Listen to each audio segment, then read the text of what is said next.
Going back to employee engagement, just the overall theme of our discussion has been around human capital, and how human capital plays a role in GRC generally. Mm-hmm. And we talked a bit about employee engagement, and we didn't really go too deep into it. How do we assess where the workforce, and I guess we should also include the extended enterprise into this, but how do we assess kind of where we currently are in that whole field? Well, I think, sort of having a multi-pronged strategy around this, really helps, especially with sort of the new tools out there around, being able to survey, both your employee base as well as your third parties.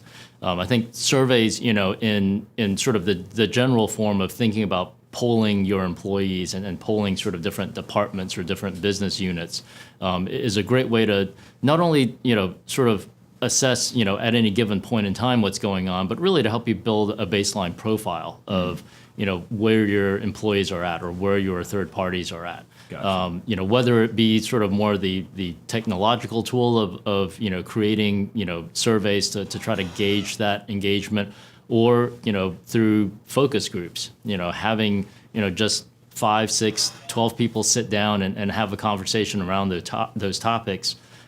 Doing that on a regular basis, around the same groups of people really helps you, try to get the topic top of mind for them, but also helps you reel in some of the data that may be sort of, things happening around the workplace that since the last time that you talked or since the last time that you had that survey. Right. And I think, that builds a great base for understanding, traditionally where your trends are, where you typically have, a reaction or a movement of that trend.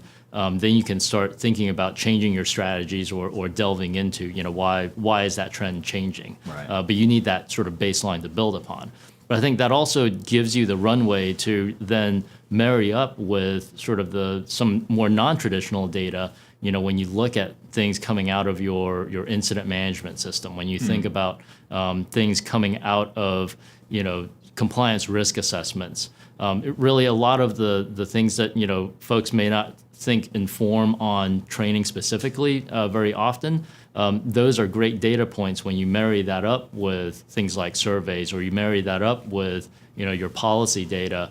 You can really start seeing a more holistic picture of where your risks actually lie and where are some areas that you potentially have more problems or have oncoming problems. Right. And I think that's really the challenge today, is to get out of the reactive mode and start building a foundation for sort of predictive analytics. How do we start predicting and driving that forward thinking process of not only do I have data about the past, but that data about the past and my current situations can help inform, where could I have an increase in risks in the future? And so where do I need to proactively deploy some strategies? Right.